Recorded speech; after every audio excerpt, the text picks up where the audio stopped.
SMMware. This video provides an in-depth tour of what SMMware can do for professional organizers. For shorter videos on specific features in SMMware, please see our YouTube channel at youtube.com/SMMware, or just search your YouTube app for SMMware, and then click on the Overview of SMMware playlist.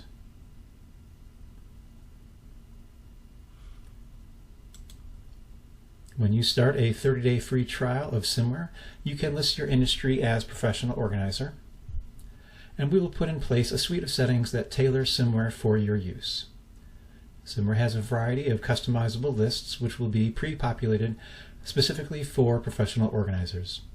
If you do both professional organizing and move management, let us know and we can provide you with lists that combine both sets of terms. Okay, let's begin. We are starting here on the home page of SMMware. You're now in the professional organizer version. We're assuming that you are getting an incoming call from someone you're speaking to for the first time. So we're going to go to Manage Sales Leads, and I'm going to start a new sales lead. In SMMware, there are three fundamental records to understand, and the underlying thinking is predicated on repeat business. First, we have a client profile, which stores information about them as a person, things that don't change from one project to the next. So name, cell phone number, email address, things like that. We have the sales lead, which is this particular opportunity. So over time, you may have multiple opportunities with them. And then if you win the work, there will be a job profile. When we start a sales lead, we have the opportunity to pick an existing client. But as I said, this is going to be for a new client, so we're going to click on the plus button. So as we started our sales lead, we're taking a little detour to create the client profile.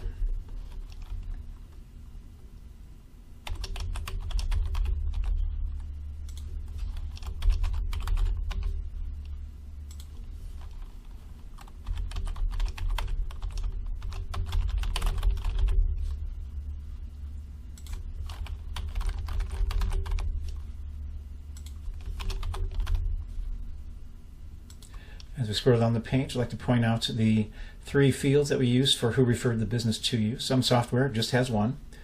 We have three different fields, and it starts at the high level. So the category could represent Google Ads or your website referrals. Then we drill down into the company and the person who actually sent the business to you. And that allows our referral report to answer questions like, where did our business come from in the third quarter of last year? You may see that a certain percentage came from Google Ads, or maybe a certain percentage came from in-person seminars, which could be a category. Moving down the page, we have the client custom fields. Each one consists of a label for that field. And again, this is information that will not change about somebody as the projects come and go. So for instance, if somebody just has a personality trait of having a lot of clutter, then you can maybe have a field dedicated to that. If you visit their home when they're not there, maybe you have the alarm codes. If you or perhaps a worker are allergic to cats, maybe you want to have a field to let them know when there's a cat going to be present, things like that. Again, these particular labels are just what you would get by default, and you can modify them as you like. We'll go ahead and save our client profile. So again, we started a sales lead. We took a little detour to create the client profile, and now we're back on our sales lead in progress. Here we have the type of work being done. Could be closet organizing, home office, kitchen, various others. This is the list you would get by default once you indicate that you are a professional organizer, but you are also free to modify this list as you like. We also have a sales lead status. This is the default values, but you can modify these as well. We'll go ahead and pick in progress. You can indicate a lead salesperson. If you're using our quoting system, then this will be filled in for you when you create the quote. If you're not using our quoting system, you can just hand enter the amount and the dollar amount and the hours right here. Moving down the page, we have some automations. When the customer tells you they're going to make a decision in a couple of weeks, you can put that date into SMMware. It will create a task. It will assign the task to the lead salesperson, and it will give it a due date matching the customer decision date. So when that comes around, the lead salesperson will get an email from SMMware telling them that they need to talk to the client, assuming that they haven't already. On the date that you give somebody a quote, let's say it's today, this would of course be too soon to follow up with them. So in our settings editor for this situation, you can say that you want to set the due date of the task out by 1 week or 2 weeks, etc., whatever you choose. We also have a scoring system with various weighted factors, the age of the lead, the value, the number of points of contact you've had with them, and you can modify how much weight each of those factors is given. So if you do find yourself in a situation where you have more sales leads than you can address, you can use the scoring system to help prioritize them. Next, we can associate a given sales lead with an organization. You can think of an organization as being a vendor for now. It's a little more nuanced than that, but we'll get to that later.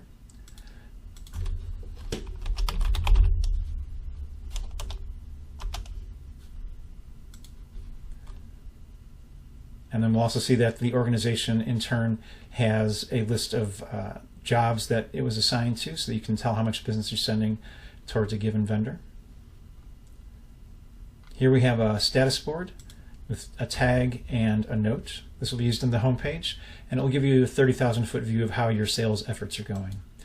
This text is pre-filled from the settings editor and is meant to tell you what kind of information to collect at this stage of the game.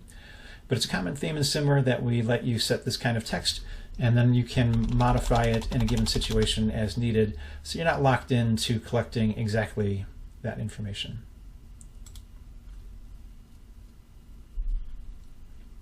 So we've created a sales lead. Next, let's scroll to the bottom of the page and look at maybe uploading some files. So the sales lead is where you store information about this opportunity apart from the actual quote. The quote being the document you give the client. It says what you're going to do, how long it's going to take, and how much it's going to cost. But the sales lead is the bucket where everything else goes, such as the photos you take of a client's home.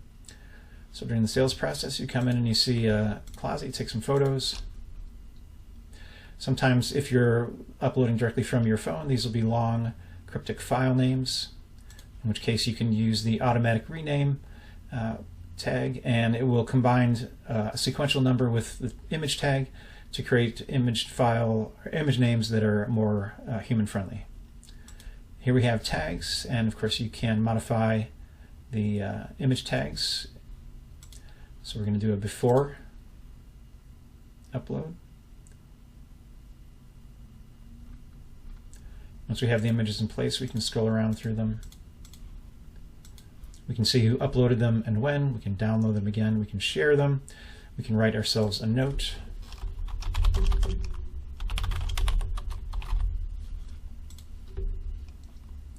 And we can change the tags, rotate them, rename them, and so on. We also have two separate file managers, one for things that you want to share with the entire team, a restricted file manager where you might store a PDF of a signed contract if you're not using our e-signing capabilities. Next, we'll go ahead and look at the quotes. So we'll go to the top of the page, we'll click on New Quote. Creating a quote in SMMware is a question of mixing and matching the various building blocks that we give you. So for instance, the client block is telephone and email and address if I had filled that in. We have header blocks, which is large bold text. We can have line items for the labor. But once you've worked with the system for a while, you're not going to build your quotes from scratch every time. You're going to create some templates. You might have one template for home office, one template for kitchen, one for closet. You might have small job templates, medium job, so on. In any case, we're going to go ahead and load one of these templates. And as we scroll on the page, we can see some examples of the line items, expense entries, and so on. This is a summary block. It adds up all the individual categories. This is the legal block. And if you use our e-signing, you put some tags in here. When you're going to do e-signing, you need to know two things: who is going to be doing the signing by name, and also how you're going to contact them. But we also offer some shortcuts. So you put into the templates just client and email, and then when SMMware generates the PDF, it's going to swap out the name of the client instead of the shortcut that says client, and then the actual email address where we have the shortcut email. SMMware also supports ranges, so you can have ranges for your hours and expenses.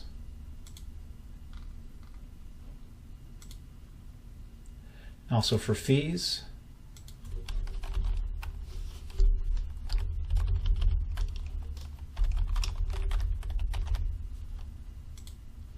And also for your supplies. Next, let's take a look at a PDF. You will have a header image that is specific to your company, not this generic SMMware one, but you can see what the client's going to get from you when you provide them with a quote. You can email that same PDF as an attachment. Here you can add additional email addresses if you like.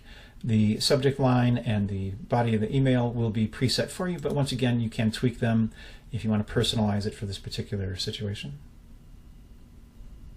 Here, of course, is the e-sign button that allows you to start the e-signing process.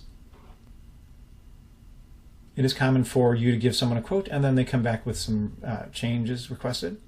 So we're going to take this first version of the quote, we're going to copy it and save it to a second version. This field, which is marked as private, is a place where you can write yourself a note.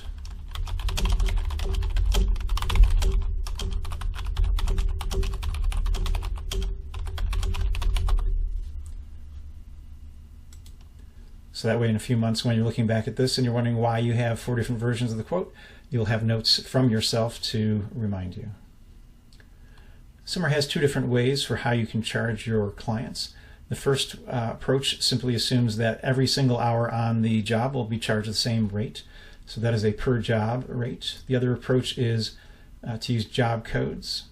A job code is simply a label and a rate. So within the same job, if you're going to charge a certain amount of money for one kind of service and then a higher amount of money for a different kind of service, job codes allow you to do that. So when the employees are entering their time, they pick a job code. They won't see what the rates are that you're charging the client, but when you go to create invoicing, SMMware will know. Okay, now we're going to return back to the sales lead. We can see where the quotes that we added are now available as buttons from within the main page. I'm returning to the sales lead listing. At the top we have a gray bar, which is a filter, and typically has a date range plus other factors that you may want to filter against. And oftentimes you can export it as a CSV file. Sometimes you can generate a PDF. Down below we have a sales report for the different sales status levels. We know how many are in the system, the total dollar amounts, total hours, and we have a second table that gives you that same information as percentages. And then down below that we have a listing of the actual sales leads.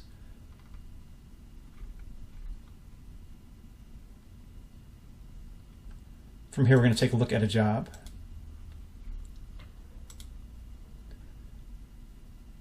A job and a sales lead are essentially 2 sides of the same coin, so most of this is going to be the same fields as what you saw under the sales leads, but we do have some differences. When you create a job from a sales lead, the values that you set there will carry over. One difference here is that we have a job status instead of a sales lead status. We have a team lead instead of a lead salesperson. I should point out that when you create a sales lead and then when it carries over into the job, you can edit the rates for job codes if you're using job codes, which then allows you to perhaps increase the price if you think this is going to be a particularly challenging job, or you can lower the price if you think that it's necessary in order to be competitive. So each and every sales lead and job has its own copy of the rates to use for the job codes, and this lets you customize things as you need. Going down the page for the job, I'd like to point out that you can assign associates to this, and that makes a difference in terms of the communications that people get. So if you want people to be included in the communications more, then you can use the assign associates to make sure that that happens. Just as we had for the sales lead, here's an area where you can have the organizations involved. It could be, say, painting or drywalling, things like that. Here under the job, just as we had a status board for your sales efforts, we have a status board for your ongoing jobs. And these are the tags you would get by default: good, flag, and alert, along with some default text, which once again you can override as needed. Then at the bottom of the page, we have sections for files, for tasks and notes and calls to show invoices against this job, and the history of team leads, and so on. Next, we're going to look at what it's like to enter your hours and your expenses, but along the way we're going to stop and look at the associate profiles. And I wanted to point out that you can upload a portrait of the associate, and that way when the client gets communication about new events, they can see the portrait of the worker who's going to be in charge, so they can feel more comfortable opening the door.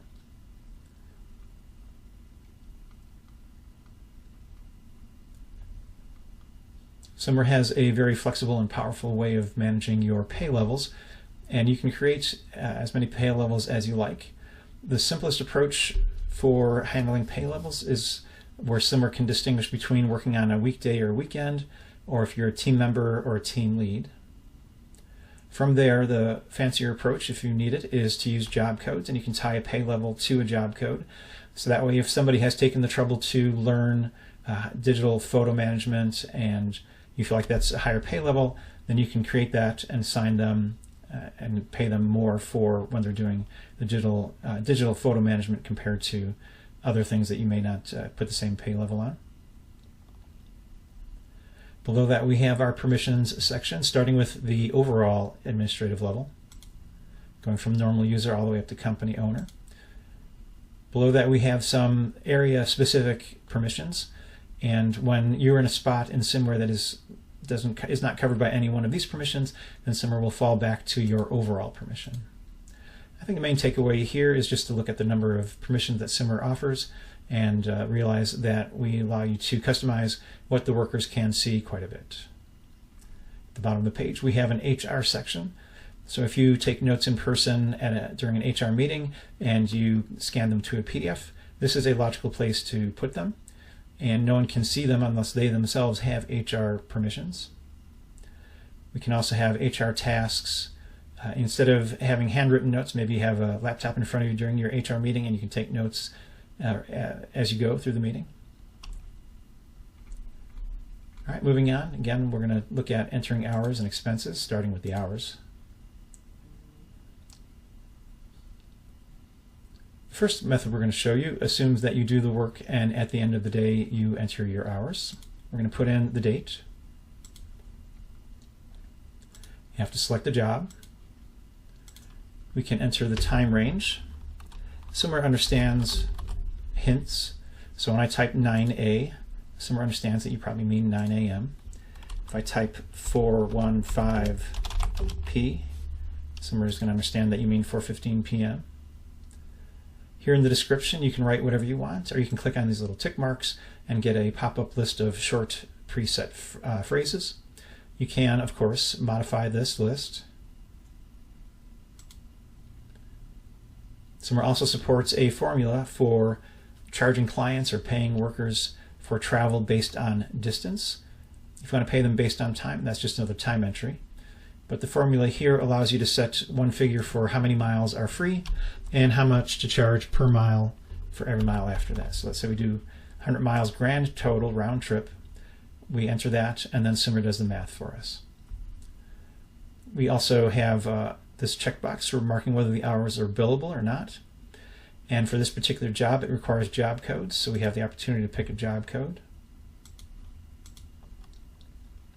If we worked out one project in the morning and another one in the afternoon, I can click on the Add New Row button, and that will allow us to create both entries at once. You don't have to do it one at a time and rinse and repeat.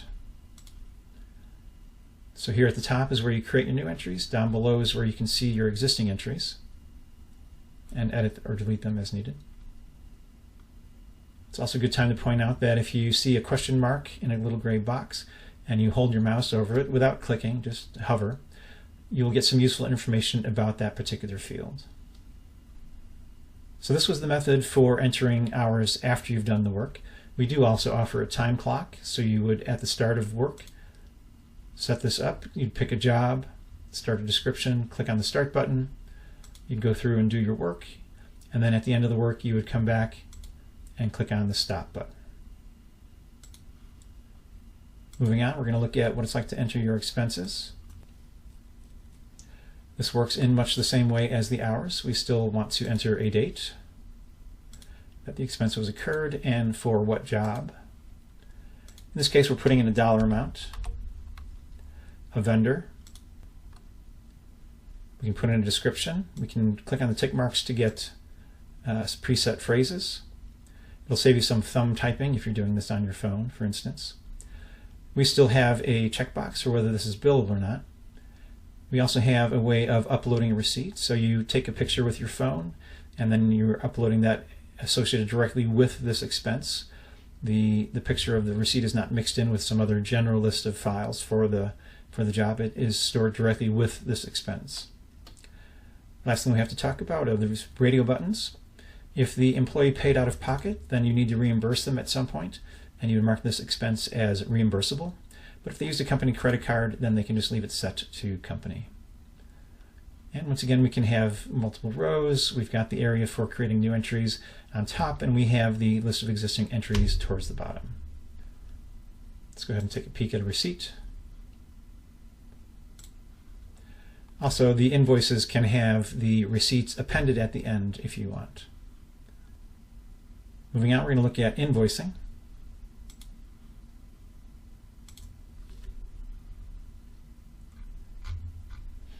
From this list of invoices, I'll go ahead and pick one to look at in more detail. In SMMware, we have different status levels: preliminary, finalized, team lead approved, then sent to client and paid. I'm going to roll this one back to being preliminary just so we can talk about a few particular things. This makes the invoice editable. We have a date range, so if you have a really long job and you're billing them every month, then you can use this date range, the first of the month to the end of the month, to just have them invoiced for this month's work. We have an area where you can write a note that appears on the invoice, and another area where you can write a note that is just for internal company use, nothing that the client would see, nothing that appears on the PDF. Down below we have all the line items, and you can add new line items, both hours and expenses. You can edit your existing items. This is also true for your fees and your mileage, supplies. We have an area for adjustments, so if you accidentally cause some damage and need to knock a little bit of money off the invoice, you can do that using the adjustments section. And if you need this invoice to reflect a deposit that the client already gave you, you can use the deposits section. I'm going to roll this back up to being team lead approved. Again, team lead approval is the idea is that your team lead was there, they know what work was done and who did it, but it's also optional. So I'm going to roll it up to team lead approved and save it. And now, instead of being an editable invoice, we have these buttons for PDFs. We can also email the PDFs much as we can the sales leads. We have 3 different formats for the invoices that you can pick from at any time. First, we have a summary format. So some clients, the more detail you show them, the longer the conversation is going to be before they finally sign off on the invoice and agree. Other clients, the longer the invoice with more detail, they feel that they are certain that the grand total was justified, so then the conversation is shorter that way. So in the case of the detailed invoice, you see the date that work was done and which employee was done, which employee did the work, and how many hours, plus the description of the service. So then it's a lot of detail about why the invoice totals up to what it does. Then if you have a really long invoice, you might want to use the roll-up format, which will only have 1 line item per day or 1 line item per job code, depending on your settings. And the idea is to shorten up the invoice. So that concludes the first leg of our tour. We talked about sales process, creating the sales leads and the sales quotes. We talked about jobs, talked about associate profiles, entering your hours or expenses, and finally we looked at invoices. For our next section, we're going to look at resources. Here under that menu item, we've got the organization manager, which are companies, and we have the contact manager, which are the people who work at those companies. Start with the companies themselves, then the organization manager. You can see that they are divided up into categories when we come here. There are 3 kinds of records that you're going to find in the organization manager. There's the traditional vendor where you spend money with them.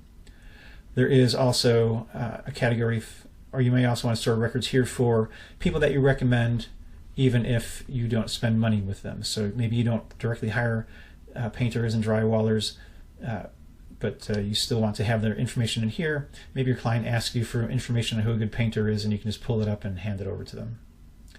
The third kind of record that can be stored under the organizations would be people who recommend you, send business your way.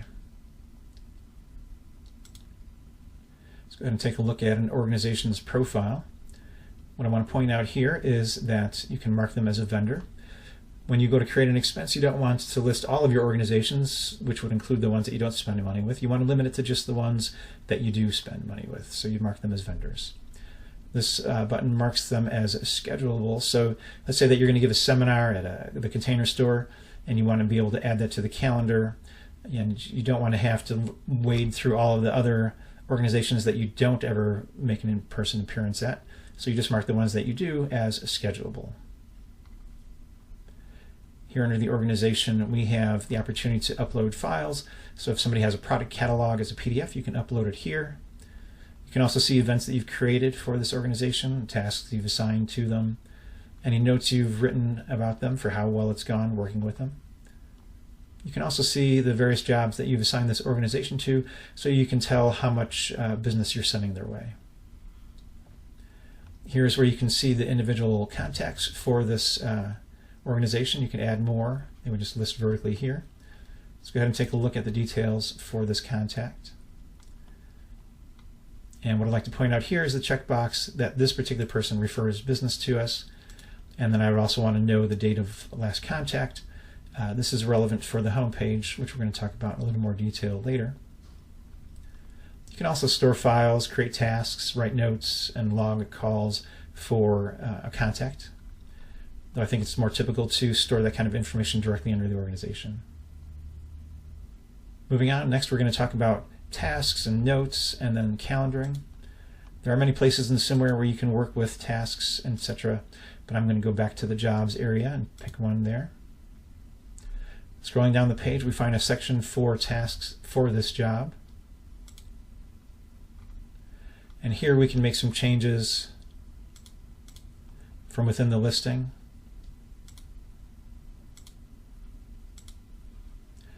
We can also use the edit button to bring up the full form for the task to make additional changes. I'd like to point out that we have a primary assignee and then we have secondary assignees. The philosophy here is that if you have a single list of assignees, then everybody's in charge, so nobody's in charge. So we have a single person who's the primary, and then you can have as many secondaries as you like. Here we have a couple of reminders and the summary and priority and their status, date completed, and of course a longer description, which is optional. After you've worked with the system for a while, you might realize that you're always creating the same set of tasks at a given phase of a project, and you will be looking for a way to handle that more smoothly rather than adding them one by one. And SMMware's answer to that is called a task group. Each one of these buttons represents more than one task. I'm going to click on the pre-sales consultation, and we can see that there are 3 tasks here, and that much of the information is already filled out for you. You can tweak it as needed. Also, you can get rid of a task that you don't need at this stage of the game. So instead of 3, I now have 2 left after having gotten rid of 1. Moving down, let's look at notes.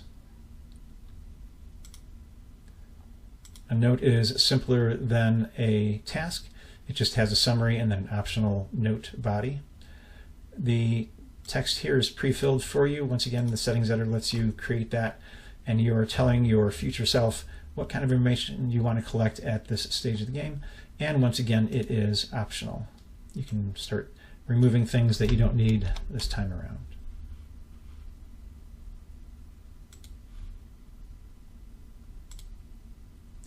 You also have a section for logging that a call came in or to help you plan a future call. If the call just came in now, then the date will be today's date and time. If you're using this to plan a future call, then maybe that date is a couple weeks out. You have a summary, you have some reminders. If this is a future event, then it becomes more important to have something in the phone number field and knowing if you're calling them or they're calling you. Once again, you have status, primary assignees, secondary assignees, and notes.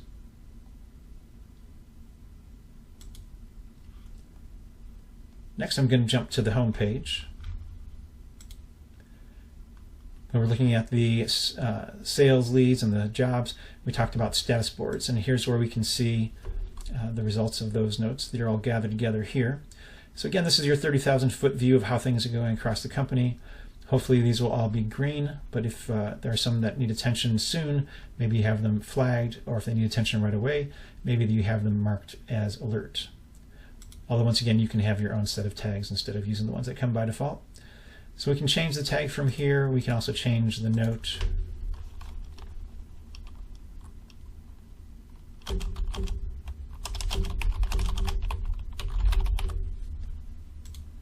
The idea is that you'll work down this list, and when you get to the bottom, you come back up and hit the refresh, and that'll reorder it based on the tags that you've set. We have a similar status board for your sales efforts. And once again, you can modify the tags, you can modify the note. Here's the task center. By default, it shows you the tasks that are assigned to you, my tasks. And once again, we can modify them. This one is late, so the date is in red.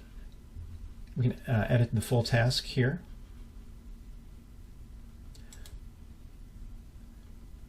If we are a secondary assignee, we can switch over to see my secondary tasks, which we keep away from the main tasks because you don't have as much responsibility if you're a secondary assignee.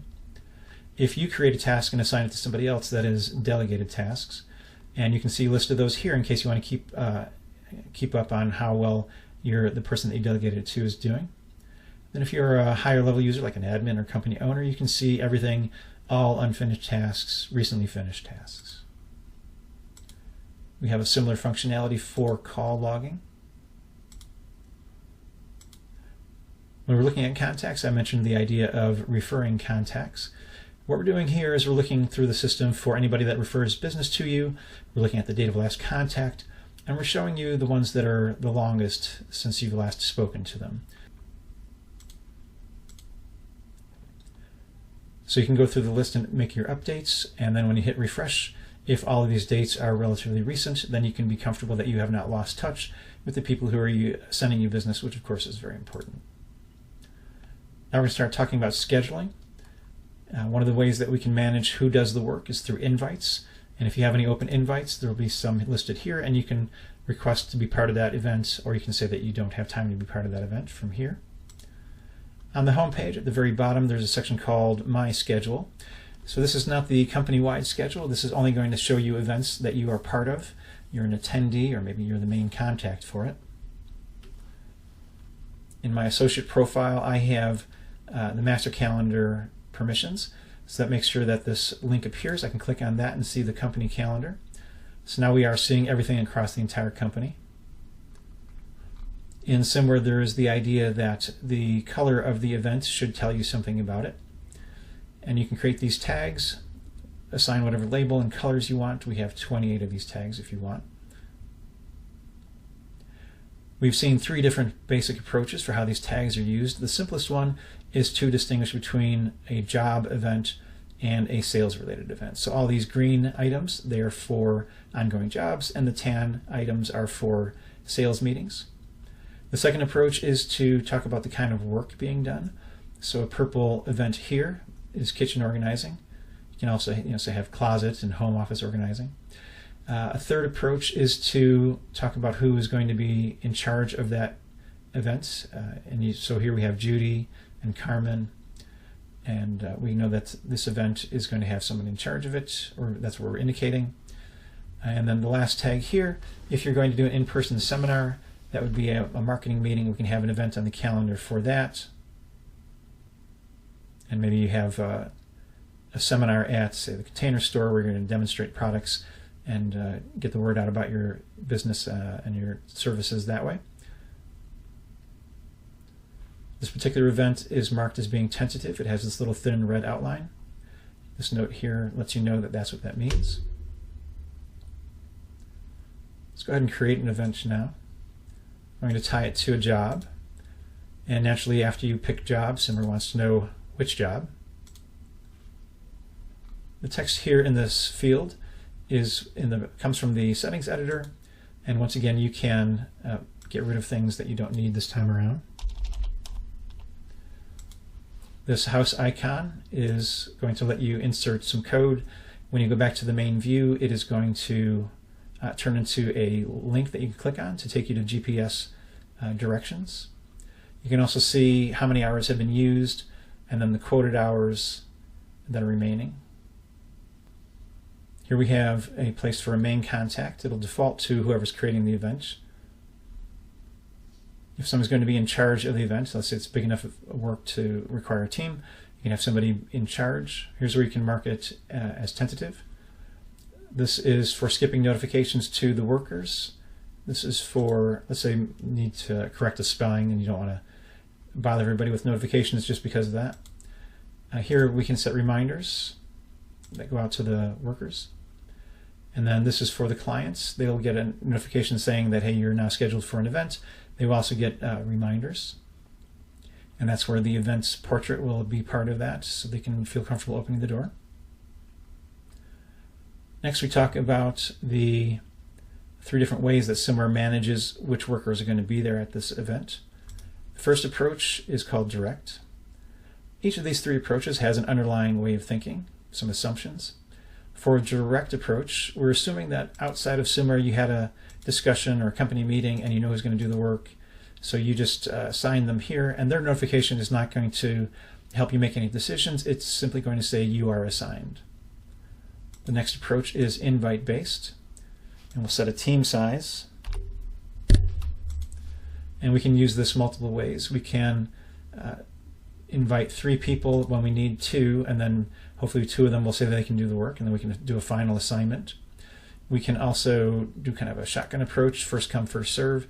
So everybody's invited, and then the first 2 that say that they want to do the work will get a message saying that your request has been noted, and then anybody after that, it would say that the team is full. We can also do multiple rounds of invitations. So if we have 1 person that we want, or 2 people that want to do the work, one of them can't do it, we can come back and add a 3rd person as another round of invitations. The 3rd approach is availability based, and under this, the workers ahead of time would enter the system. They're indicating days that they cannot do work. So they're going to show when they are unavailable. So let's say the next week on Wednesday and Friday. Back on the main view, we have a timeline across the top. We have a list of workers down the left. And then these green bars represent the idea that they are available. There could be chunks missing if they've marked out some of this time as unavailable. When I want to assign a shift, I click on the green bar, and I can grab the ends and adjust the shift. And different people can have different shifts if needs be, arriving and leaving at different times.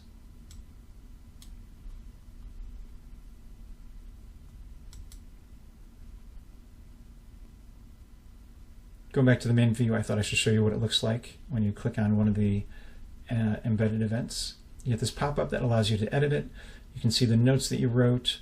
This is the map link.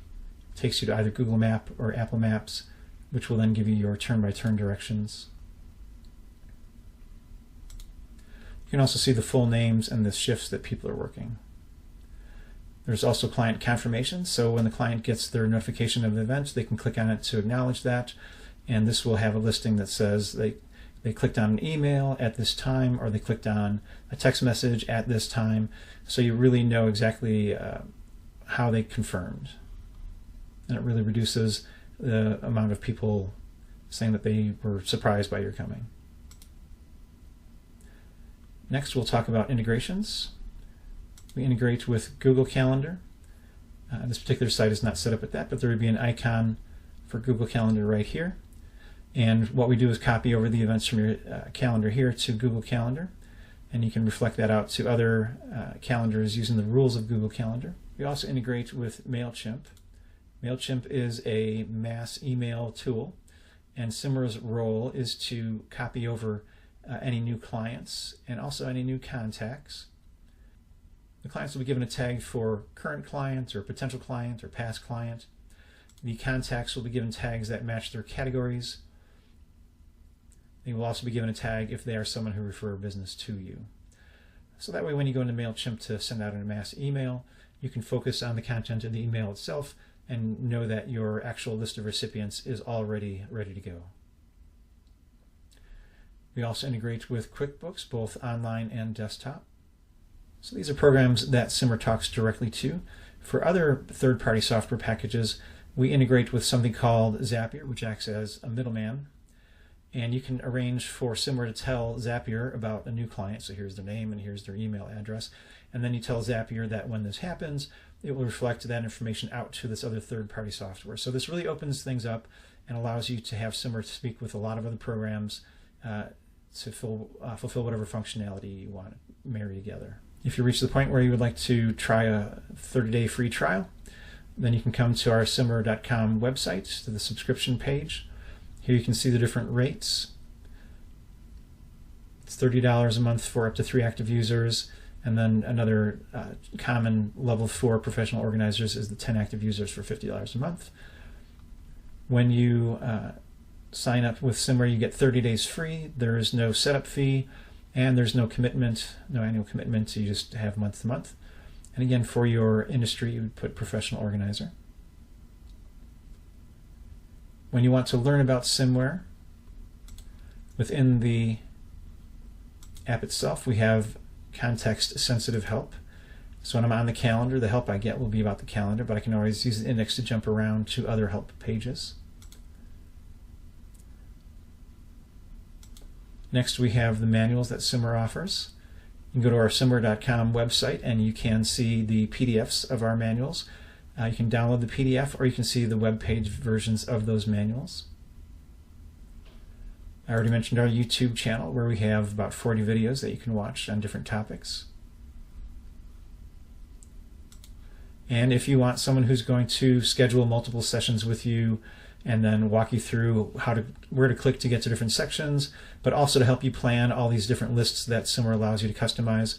In that case, you can go to our website, SMMware.com, go to website and training, or webinars and training, and here we have our accredited trainer, Liz Donovan. Here's her contact information.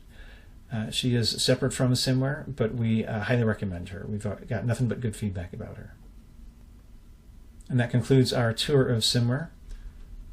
To find out more, you can continue at youtube.com/SMMware. Visit our website, www.smmmware.com. We appreciate your time and hope you have a great day. Bye.